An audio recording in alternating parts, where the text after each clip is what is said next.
Assalamualaikum everyone, welcome back to my channel and welcome back to our anatomy and physiology MCQ series. Students, अगर आपने मेरा previous lecture introduction to human body and basic anatomical terminologies देख लिया है, then that's great because आज हम उसी lecture की practice और revision करने वाले हैं through some very important MCQs. और अगर आपने अभी तक lecture नहीं देखा तो मैं strongly recommend करूँगी कि पहले lecture ज़रूर देख लीजिए और फिर इस MCQs वीडियो पर वापस आइए क्योंकि आज के क्वेश्चंस आपके कॉन्सेप्ट्स को टेस्ट करने वाले हैं। आज हम सॉल्व करने वाले हैं 50 मोस्ट इंपॉर्टेंट एमसीक्यूज जिनमें कुछ सिंपल क्वेश्चंस भी हैं, कुछ ट्रिकी क्वेश्चंस भी बनाए हैं और कुछ सिनेरियो बेस्ड क्वेश्चंस भी हैं। और आज का चैलेंज ये है कि हर सही आंसर के लिए आपने अपने आप को 1 मार्क देना है और वीडियो के एंड पर कमेंट सेक्शन में मुझे ज़रूर बताना है कि आपका फाइनल स्कोर कितना रहा। तो देखते हैं आज कौन बनता है एनाटॉमी चैंपियन। तो स्टूडेंट्स अपनी नोटबुक और पेन रेडी कर लीजिए, अपना स्कोर काउंट करना मत भूलिए और चलिए स्टार्ट करते हैं। तो हमारे पास फर्स्ट एमसीक्यूज है, व्हाट इज एनाटॉमी, जिसके ऑप्शंस हैं हमारे पास the study of body functions, the study of diseases, the study of body structure and the study of medicine. अच्छा, जब मैं फोर्थ ऑप्शन बोलूँ तो आपने वीडियो पॉज कर लेनी है, अपना आंसर आप लोगों ने लिख लेना है, देन वीडियो को दोबारा से रिज्यूम करना है। तो इस एमसीक्यूज का आंसर है हमारे पास ऑप्शन सी, यानी कि anatomy is the study of body structures. Next MCQs है, what is physiology, the study of body functions, the study of body structure, the study of cells only and the study of diseases. तो इन fourth options में से जो आपको सही लगता है आप अपने साथ नोट कर लीजिए और इसका आंसर है the study of body functions, यानी कि फिजियोलॉजी में हम ऑर्गन की फंक्शंस के बारे में पढ़ते हैं कि एक बॉडी जो है वो किस तरीके से फंक्शंस परफॉर्म करती है। नेक्स्ट एमसीक्यूज है कि नीचे दिए गए कौन से स्टेटमेंट में से एनाटॉमी बेस्ट डिस्क्राइब होती है। तो इसके ऑप्शंस हमारे पास हैं कि ऑप्शन ए क्या है, how organs work, option B है the structure of organs, option C है chemical reactions and option D है डिजीज प्रोसेस। तो इसका आंसर है हमारे पास द स्ट्रक्चर ऑफ ऑर्गन्स, यानी कि एनाटॉमी जो है वो इस स्टेटमेंट से बेस्ट डिस्क्राइब हो रही है कि एनाटॉमी क्या है, ऑर्गन्स के स्ट्रक्चर की स्टडी को हम एनाटॉमी कहते हैं। नेक्स्ट एमसीक्यूज है कि अब इनमें से कौन सा स्टेटमेंट फिजियोलॉजी को बेस्ट डिस्क्राइब कर रहा है, organ location, organ shape, organ function, organ colour. तो इसका आंसर है हमारे पास ऑर्गन फंक्शन, यानी कि ऑर्गन फंक्शन की वजह से, यानी कि ऑर्गन्स के जो फंक्शंस होती है उसकी स्टडी को हम कहते हैं फिजियोलॉजी। ओके, नेक्स्ट एमसीक्यूज है कि एनाटॉमिकल पोजीशन, जिस तरह हमने लेक्चर में भी एनाटॉमिकल पोजीशन के बारे में पढ़ा था, तो अब अगर आपने वो लेक्चर गौर से पढ़ा होगा तब आपको सारी डायरेक्शंस याद होगी कि उनमें से जो पाम्स है, पाम्स ऑफ द हैंड्स, उनका जो डायरेक्शन था वो किस साइड था। ऑप्शन ए बैकवर्ड था, ऑप्शन बी डाउनवर्ड था, ऑप्शन सी फॉरवर्ड था या ऑप्शन डी अपवर्ड था। तो इसका आंसर है हमारे पास ऑप्शन सी, यानी कि एनाटॉमिकल पोजीशन में जो पाम्स की डायरेक्शन होती है वो फॉरवर्ड होती है। नेक्स्ट एमसीक्यूज है कि एनाटॉमिकल पोजीशन में बॉडी की डायरेक्शन किस तरीके से होती है, यानी कि आपके पास बहुत से ट्रिकी क्वेश्चंस भी हमेशा फाइनल एमसीक्यूज में आते हैं कि उसमें कहीं पर आपको एक स्पेसिफिक जो एक बॉडी स्ट्रक्चर होता है उसके बारे में पूछते हैं, जैसे कि पाम्स ऑफ द हैंड था, या पूरी बॉडी के बारे में पूछ लेते हैं। तो आपने इन लफ्ज़ों को बहुत गौर से देखना है कि आपसे जो एग्जामिनर है वो अपने एमसीक्यूज के जरिए आपसे क्या मांग रहा है। तो बॉडी की डायरेक्शन एनाटॉमिकल पोजीशन में कैसी होती है, सिटिंग पोजीशन में होती है, लाइंग पोजीशन यानी कि लेटा हुआ होता है, स्टैंडिंग अपराइट खड़े होते हुए, सीधे खड़े होते हुए जो डायरेक्शन होती है, या फॉरवर्ड की तरफ, सामने की तरफ वो बेंट हुआ हुआ है। तो इसका आंसर है हमारे पास स्टैंडिंग अपराइट। एनाटॉमिकल पोजीशन में जब हम एक बॉडी को डिस्क्राइब करने के लिए एक स्टैंडर्ड पोजीशन को यूज करते हैं जिसको हम कहते हैं एनाटॉमिकल पोजीशन, तो उसमें जो बॉडी होती है वो अपराइट होती है। नेक्स्ट एमसीक्यूज है कि अब हमने जिस तरह बॉडी के डिफरेंट डायरेक्शंस पढ़े थे, अब हम ये एमसीक्यूज मैंने उससे बनाए हैं। तो जो बॉडी का जो फ्रंट साइड होता है उसको हम क्या कहते हैं? पोस्टीरियर, सुपीरियर, इंटीरियर या लेटरल? तो इसका आंसर है हमारे पास option C, front side of the body is called anterior. अच्छा, अब फ्रंट साइड को एंटीरियर कहते हैं, तो बैक साइड को क्या कहेंगे? पोस्टीरियर, इंफीरियर, मीडियल या डिस्टल? तो इसका आंसर है हमारे पास पोस्टीरियर। बैक साइड जो होती है वो पोस्टीरियर कहलाती है। नेक्स्ट एमसीक्यूज है, अब हमने पढ़ा था कि जो है हमने ऑर्गन्स के डिफरेंट लोकेशंस के बारे में पढ़ा था कि वो हम उनको एनाटॉमिकल पोजीशन में उसको किस तरीके से डिफाइन करते हैं। तो ये एमसीक्यूज मैंने वहाँ से बनाए हैं कि जो हमारे पास हेड है वो चेस्ट के किस डायरेक्शन में आता है? इंफीरियर उसके नीचे है, लेटरल साइड पर है, सुपीरियर उसके ऊपर है या डिस्टल उससे दूर है?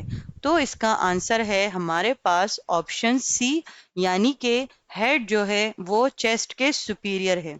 नेक्स्ट एमसीक्यूज है कि जो स्टमक है वो लंग्स के किस डायरेक्शन में है? सुपीरियर यानी कि उसके ऊपर है, इंफीरियर या वो लंग्स के नीचे है, मीडियल वो लंग्स के मतलब मिड लाइन में आती है, प्रॉक्सिमल अटैचमेंट पॉइंट के साथ है? तो इसका आंसर है हमारे पास ऑप्शन बी। लंग्स जो होते हैं वो हमारे पास थोरेसिक कैविटी में है और हमारे पास जो स्टमक है वो एब्डोमिनल कैविटी में है। तो जब आप एनाटॉमिकल पोजीशन में स्टमक एंड लंग्स की पोजीशन देखते हैं तो स्टमक जो है वो हमारे पास लंग्स के इंफीरियर में आता है। नेक्स्ट एमसीक्यूज है कि क्रेनियल का क्या मतलब है? यानी कि हमने सुपीरियर इंफीरियर पढ़ लिया, अब क्रेनियल किस चीज को कहते हैं? तो हमने पढ़ा था कि क्रेनियल लेक्चर में हमने पढ़ा था कि क्रेनियल और कॉर्डल ये दोनों ऐसे टर्म्स हैं जो कि सुपीरियर और इंफीरियर के सेकंड नेम्स पर ही जो है वो कंसिडर किए जाते हैं। लेकिन अब इस टर्म का मतलब क्या है? ये किस डायरेक्शन को शो करता है?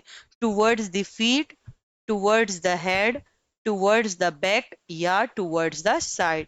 तो इसका आंसर है हमारे पास टूवर्ड्स द हेड।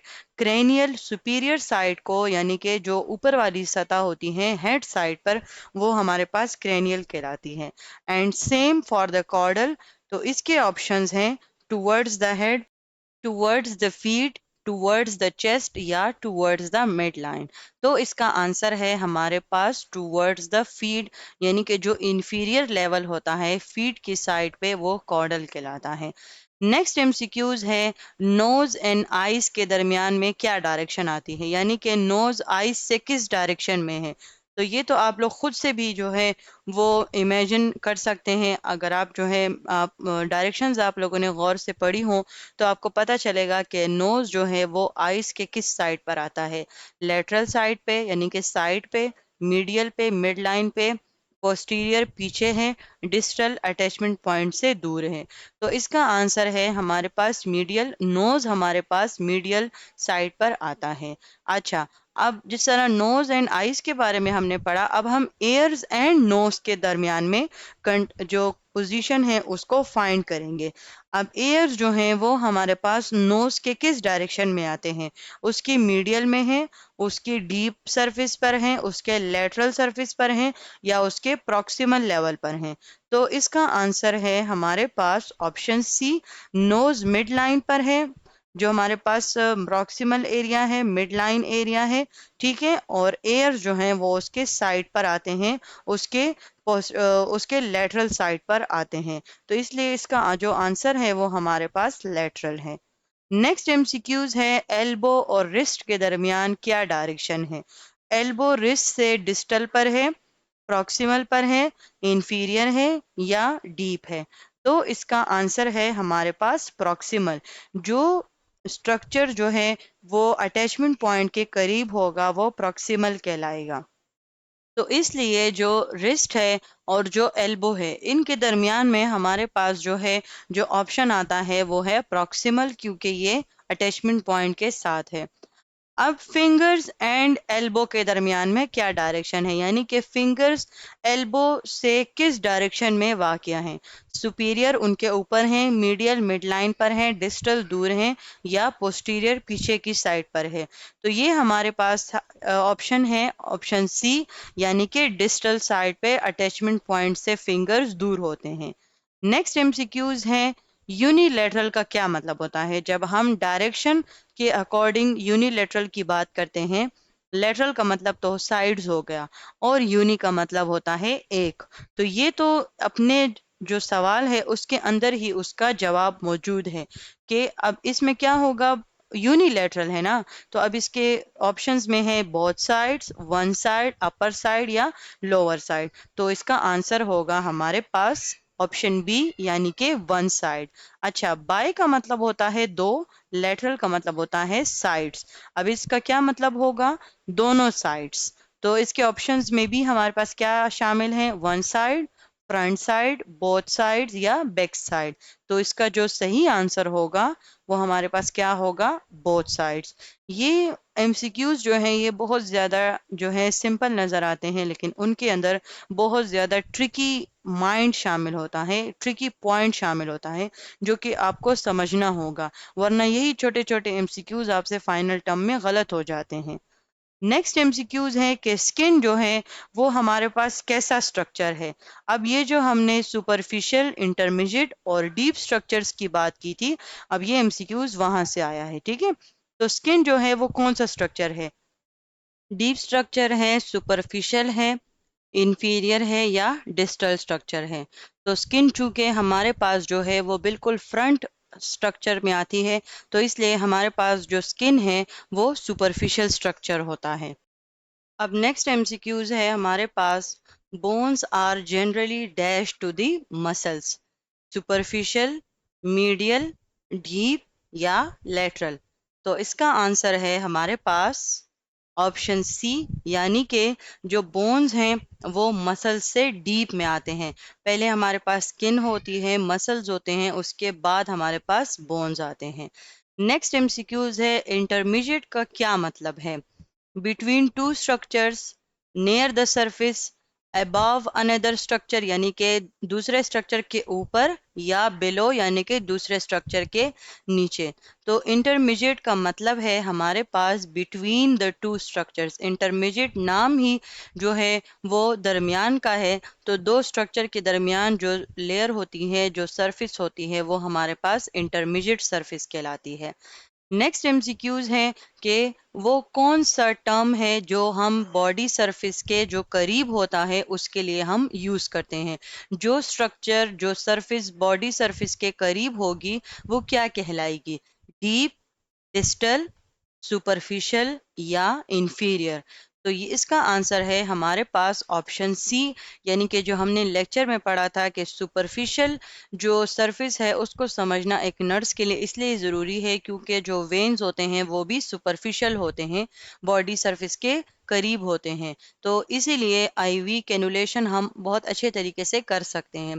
तो बॉडी सरफेस में जो है जो सरफेस स्ट्रक्चर्स नज़दीक होंगे वो सुपरफिशियल कहलाएंगे। नेक्स्ट एमसीक्यूज हैं कि वो कौन सा टर्म है जो कि उन स्ट्रक्चर्स को शो करता है जो बॉडी सरफेस से दूर होते हैं, डीप, मीडियल, सुपरफिशियल या सुपीरियर। तो इसका आंसर है हमारे पास डीप। जो बॉडी सरफेस के करीब थे वो सुपरफिशियल कहलाते हैं, जो बॉडी सरफेस के दूर हों उसको फिर हम क्या कहते हैं, डीप सरफेसेस कहते हैं। नेक्स्ट एमसीक्यूज है, heart is dash to the lungs. अब फिर से एनाटॉमिकल कंडीशन आ गई है, एनाटॉमिकल पोजीशन आ गई है, जिसमें हम हार्ट और लंग्स के दरमियान में जो है वो डायरेक्शन देख रहे हैं कि वो लंग्स के लेटरल साइड पर है या उससे दूर है, डिस्टल साइड पर है या उसके मिड लाइन पर है या उसके नीचे है, यानी कि इंफीरियर साइड पर है। तो बेसिकली जो हमारे पास हार्ट है वो लंग्स के मीडियल साइड पे आता है, हार्ट जो है वो मिड लाइन के करीब है। नेक्स्ट एमसीक्यूज है कि नीचे दिए गए कौन सा जो है एक ऐसा स्टैंडर्ड रेफरेंस है बॉडी पार्ट्स को डिस्क्राइब करने के लिए। जो हमने पढ़ा था कि बॉडी पार्ट्स या बॉडी डायरेक्शंस को हम कित कैसे एक स्टैंडर्ड के मुताबिक हम उसको स्टडी करते हैं, डिस्क्राइब करते हैं। तो फिर वो जो स्टैंडर्ड रेफरेंस है वो क्या कहलाती है? Medical terminology, anatomical position, physiology या हिस्टोलॉजी? तो इसका आंसर है हमारे पास एनाटॉमिकल कंडीशन, जो हमने इससे पहले भी डिस्कस किया है। यही एक एनाटॉमिकल कंडीशन, यही हमारे पास एक स्टैंडर्ड मेथड है जिसके ज़रिए हम डिफरेंट बॉडी पार्ट्स और उनकी डायरेक्शंस को हम डिस्क्राइब कर सकते हैं। नेक्स्ट एमसीक्यूज है कि एक नर्स ने डॉक्यूमेंट किया है पोस्टीरियर चेस्ट पेन। ठीक है, अब चेस्ट पेन तो है, लेकिन ये पोस्टीरियर जो है वो किस डायरेक्शन को शो करता है, यानी कि अब पेन कहाँ पर है? फ्रंट चेस्ट पर है, साइड ऑफ द चेस्ट पर है, बैक ऑफ द चेस्ट पर है या एब्डोमेन में है? तो इसका आंसर है हमारे पास the back of the chest, यानी कि option C, posterior back side of the body को कहते हैं। नेक्स्ट एमसीक्यूज है, एक पेशेंट है उसके दोनों पाँव में स्वेलिंग है, तो ये कंडीशन क्या कहलाती है? यूनिलैटरल है ये, बायलैटरल है, डिस्टल है या डीप है? तो हमने पढ़ा था कि जब हम बॉडी के एक साइड की बात करेंगे तो वो यूनिलैटरल होगा, जब बॉडी के दोनों साइड्स की बात करेंगे तो वो बायलैटरल होगा। तो इस एमसीक्यूज को अगर आप लोग गौर से देखें तो उसके दोनों पाँव में स्वेलिंग है, तो इसका आंसर क्या होगा हमारे पास? बायलैटरल। अब नेक्स्ट एमसीक्यूज है कि एक लेजन है, ठीक है, वो सुपरफिशियल डिस्क्राइब किया गया है कि जो लेजन है, जो वुंड है वो सुपरफिशियल है। तो अब इस बात का क्या मतलब है? क्या वो स्किन सरफेस के करीब है, क्या वो बोन के करीब है, या वो बॉडी के बहुत डीप सरफेस पर है, या वो स्पाइनल कॉर्ड के करीब है? तो इसका आंसर है हमारे पास close to the skin surface. जो स्ट्रक्चर स्किन सरफेस के करीब होंगे उनको हम सुपरफिशियल कहेंगे। तो जिस तरह एमसीक्यूज में ये बात वाजिया की गई है लेजन के पर्सपेक्टिव से, तो लेजन जो है वो हमारे पास स्किन सरफेस के करीब है, इसलिए वो सुपरफिशियल है। नेक्स्ट एमसीक्यूज है कि एक इंजरी है जिसने सिर्फ एक पर्सन के राइट आर्म को इफेक्ट किया है, तो अब इसको हम क्या कहेंगे?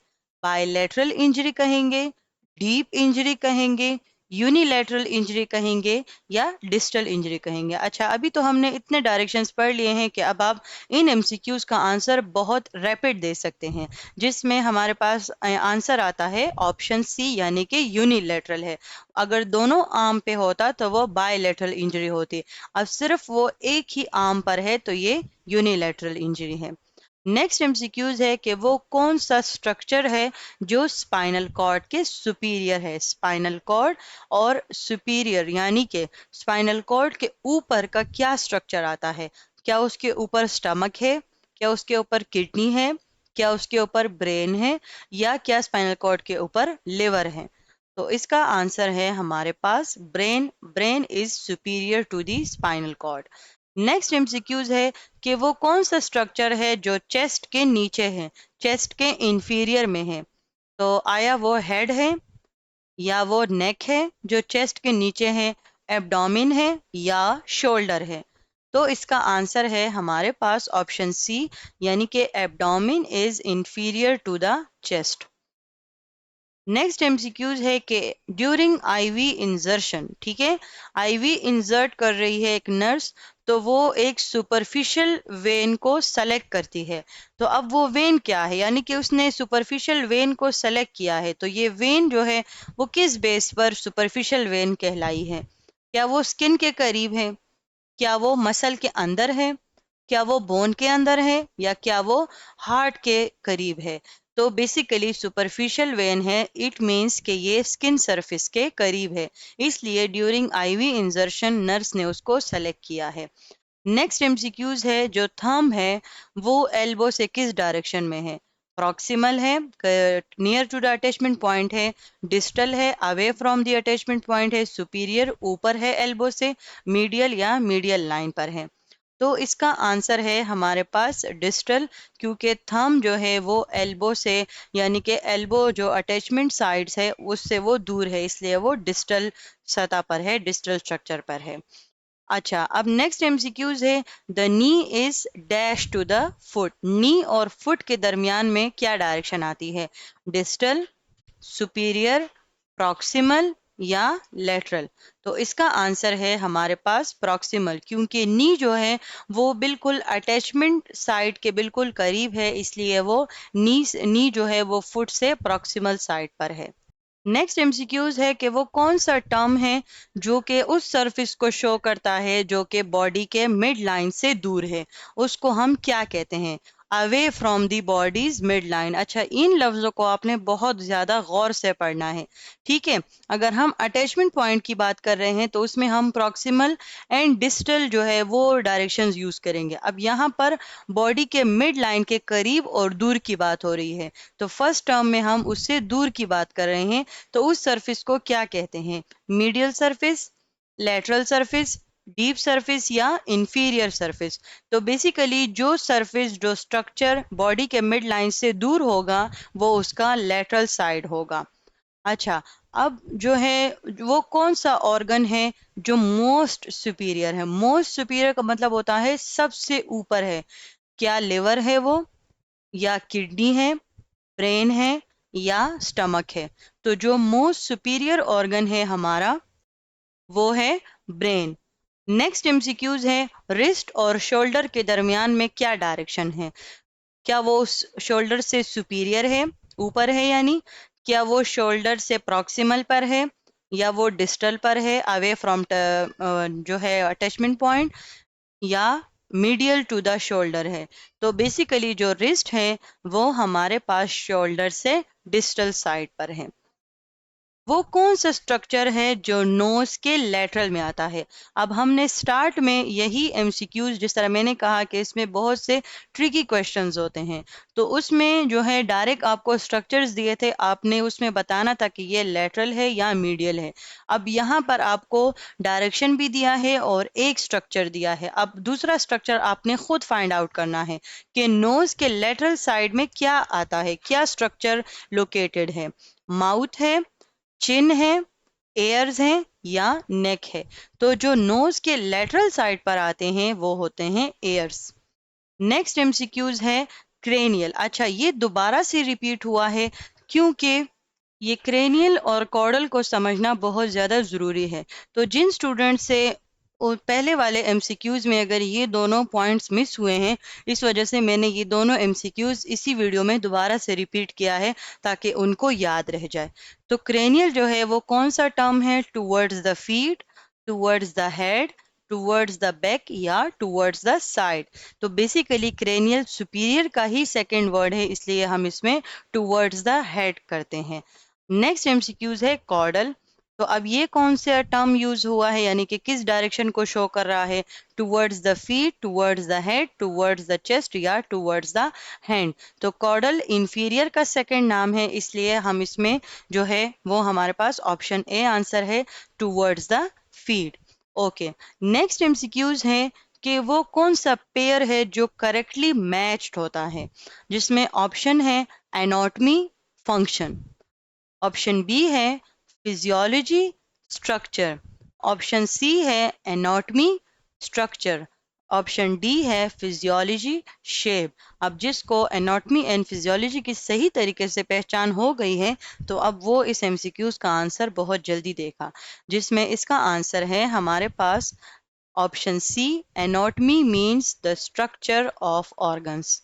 और बाकी जो हैं वो मिसमैच हैं, इसलिए वो हमारे पास रॉन्ग ऑप्शंस हैं, रॉन्ग आंसर्स हैं, और ऑप्शन सी जो है वो हमारे पास करेक्ट है। नेक्स्ट एमसीक्यूज है कि सुपरफिशियल का ऑपोजिट क्या है? इंफीरियर, डिस्टल, डीप, या लेटरल? सुपीरियर सुपरफिशियल क्या था? Near to the body surface. तो इसका ऑपोजिट होगा हमारे पास ऑप्शन सी, यानी कि deep, away from the skin surface. Next MCQs है वो कौन सा टर्म है जो कि दो स्ट्रक्चर्स के दरमियान वाले जो स्ट्रक्चर है उसको शो करता है?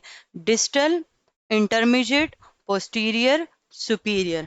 तो इसका आंसर है हमारे पास इंटरमीडिएट, यानी कि ये एक इंटरमीडिएट स्ट्रक्चर, हम उस स्ट्रक्चर को बोलेंगे जो कि दो स्ट्रक्चर्स के दरमियान में पाया जाएगा। नेक्स्ट एमसीक्यूज है कि वो स्ट्रक्चर जो कि अटैचमेंट साइड से दूर है उसको हम क्या कहते हैं? प्रॉक्सिमल, डिस्टल, मीडियल, या डीप। तो इसका आंसर है हमारे पास डिस्टल। नेक्स्ट एमसीक्यूज है कि एनाटॉमिकल पोजीशन इंपॉर्टेंट क्यों है। अच्छा, अब ये जनरल क्वेश्चन है, इसमें आपने जो है ये आपको थ्योरी में नहीं पढ़ाया जाता, ये आपको जो आपने थ्योरी पढ़ी होती है उसी के बारे में एग्जामिनर आपकी राय चेक करता है, आपका ओपिनियन चेक करता है कि आपने एक चीज़ पढ़ ली है तो वो क्यों पढ़ी है, उसकी इंपॉर्टेंस क्या है। तो इस तरह के जो ट्रिकी क्वेश्चंस होते हैं इसका आंसर आप लोगों ने अपने कॉमन सेंस से देना होता है। अच्छा, तो anatomical position anatomy in physiology में इंपॉर्टेंट क्यों है? क्या ये एक मोस्ट कंफर्टेबल पोजीशन है? क्या ये सोने में मदद करती है? क्या ये एक स्टैंडर्ड रेफरेंस शो करती है, प्रोवाइड करती है बॉडी डायरेक्शंस के लिए? या तो इसका आंसर है हमारे पास ऑप्शन सी, यानी कि एनाटॉमिकल पोजीशन इंपॉर्टेंट इसीलिए है क्योंकि ये एक स्टैंडर्ड रेफरेंस को प्रोवाइड करता है बॉडी डायरेक्शन के लिए। नेक्स्ट एमसीक्यूज है कि इंटीरियर जो कि बॉडी का फ्रंट साइड है उसका ऑपोजिट क्या होगा? पोस्टीरियर, सुपीरियर, इंफीरियर या मीडियल? तो इसका आंसर है हमारे पास पोस्टीरियर, यानी कि बॉडी का फ्रंट साइड, इसका ऑपोजिट क्या होगा? बॉडी का बैक साइड। नेक्स्ट एमसीक्यूज है मीडियल का ऑपोजिट क्या होगा? सुपीरियर, डीप, लेटरल या डिस्टल? तो इसका आंसर है, यानी कि मीडियल सरफेस मीडियल लाइन के जो करीब होगा वो मीडियल होगा, जो इससे दूर होगा वो इसी का ऑपोजिट होगा, तो वो क्या कहलाएगा? Lateral surface. नेक्स्ट एमसीक्यूज है सुपीरियर, यानी कि जो ऊपर वाला हिस्सा है, अपर बॉडी है, उसका ऑपोजिट क्या है? पोस्टीरियर, इंफीरियर, डिस्टल या सुपरफिशियल? तो इसका आंसर है हमारे पास इंफीरियर, यानी कि अपर बॉडी सुपीरियर कहलाती है तो लोअर बॉडी जो है वो इंफीरियर कहलाती है। नेक्स्ट एमसीक्यूज है कि अब हमारे पास जो है जो दोनों किडनीज है उसको हम डिस्क्राइब कर रहे हैं एक ही वर्ड में, यानी कि हम दोनों किडनीज की जब हम बात करेंगे तो उसके लिए जो है एनाटॉमिकली कौन सा हम स्ट्रक्चर जो है वो यूज करेंगे? यूनिलैटरल, बायलैटरल, इंटरमीडिएट या सुपरफिशियल? तो इसका आंसर है हमारे पास ऑप्शन बी, यानी कि बायलेटरल। अगर हम सिर्फ एक किडनी की बात करते तो हम यूनिलैटरल का वर्ड यूज करते, अब हम दोनों किडनीज की बात कर रहे हैं तो इसलिए हम इसको बायलेटरल का वर्ड यूज करेंगे। लास्ट एमसीक्यूज है हमारे पास कि एक पेशेंट है उसको सिर्फ लेफ्ट आई में पेन है, ठीक है, ओनली इन द लेफ्ट आई। तो इस वर्ड्स पर आपने गौर करना है। तो अब ये कौन सी कंडीशन है? क्या ये बायलैटरल है, क्या ये डीप है, सुपीरियर है या ये यूनिलैटरल है? तो ये कंडीशन बेसिकली हमारे पास यूनिलैटरल है क्योंकि पेशेंट को सिर्फ लेफ्ट आई में पेन है। अगर उसको दोनों आईज में पेन होता तो फिर इस कंडीशन को फिर हम बायलैटरल पेन कहते, बायलैटरल कंडीशन कहते। और इसी के साथ हमारे एमसीक्यूज यहाँ पर जो है वो एंड होते हैं। Congratulations to all of you, आपने introduction to human body and basic anatomical terminologies के एमसीक्यूज सक्सेसफुली कंप्लीट कर लिए हैं। आप कमेंट सेक्शन में ज़रूर लिखिएगा जिसके मार्क्स 45 से 50 के दरमियान में हैं तो वो एनाटॉमी चैंपियन लिखे, जिसके मार्क्स 35 से 44 मार्क्स के दरमियान में हैं तो वो फ्यूचर टॉपर लिखे, जिसके मार्क्स 25 से 34 मार्क्स के दरमियान में हैं तो वो लिखे गुड एफर्ट, और जिसके मार्क्स 25 से बिलो हैं तो उसको लेक्चर दोबारा रिवाइज करने की ज़रूरत है। और ये तमाम फीडबैक आप लोगों ने मुझे कमेंट में लाजमी देना है।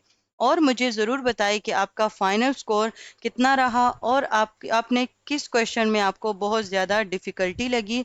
अगर वीडियो ये हेल्पफुल लगी हो तो लाइक, शेयर एंड सब्सक्राइब ज़रूर कीजिए और बेल आइकन प्रेस करना मत भूलिए ताकि हमारी नेक्स्ट वीडियो आप तक जो है वो आपसे मिस ना हो और आपको सही तरीके से पहुंच जाए। Thank you so much for watching. अल्लाह हाफिज़, take care and I see you in the next lecture and MCQs lesson. Thank you so much.